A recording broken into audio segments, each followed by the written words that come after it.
Today in Parliament, in the course of the debate of the 2026 budget of President John Dramani Mahama, a very important matter was raised by my modest self, who generated a lot of debate on the floor of Parliament, and I'm sure you followed it.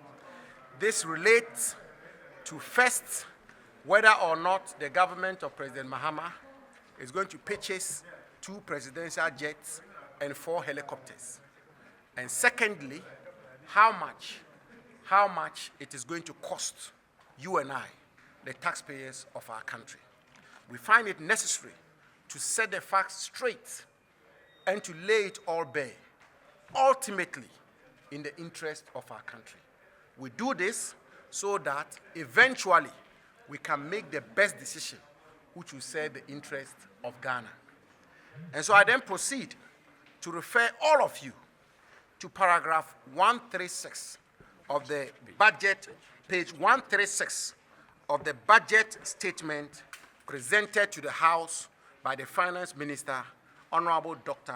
Addo, page 136. And every Ghanaian can take a look at it. And I refer you to paragraph 1091, where the Minister for Finance, speaking for and on behalf of the President of the Republic, defines what constitutes retooling of the Ghana Air Force. And therefore, there is absolutely no ambiguity as to what constitutes the retooling of the Ghana Air Force. And just so that we are all on the same page, kindly permit me to quote verbatim paragraph 1091 at page 136 of the budget statement. And I quote, the Finance Minister is speaking here. Mr. Speaker, the Ghana Air Force will be retooled.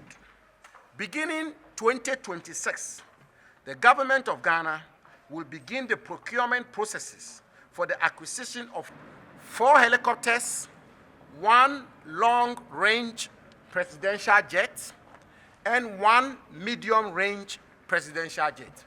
And so the intendment of the government is absolutely unequivocal.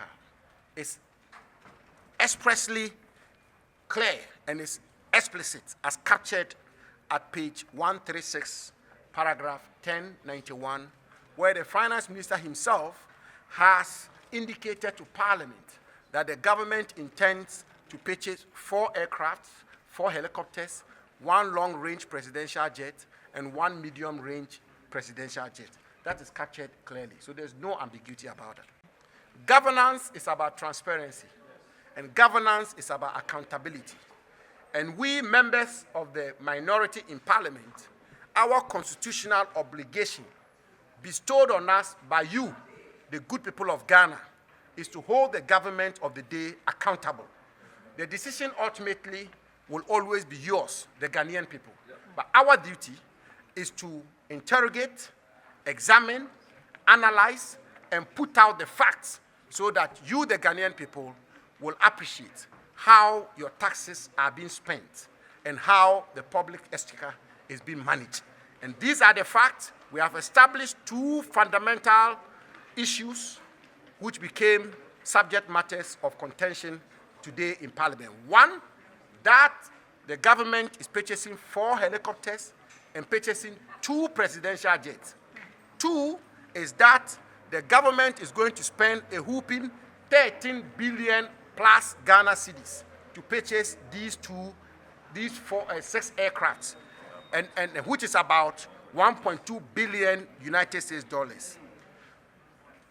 Is it a good way of spending our taxes? Is it a prudent step to take? In the circumstances we find ourselves in our country, where nurses are agitating for recruitment, where arrears to nurses have not been paid, where teachers are not receiving arrears, where farmers are having a raw and bad deal across the length and breadth of our country, in the farming enclaves of our country, where rice is rotting in warehouses, where maize is not being purchased, where purchasing power is low, where the workers of Ghana have been given a salary increment of just 9%, where today liquidity is not in the system, and everybody is feeling very tight in terms of circulation of money in our country, is this supposed to be the priority of our government? I leave the judgment, and we the minority, we the MPP minority, leave this judgment to you, the good and dignified people of Ghana. I thank you so very much.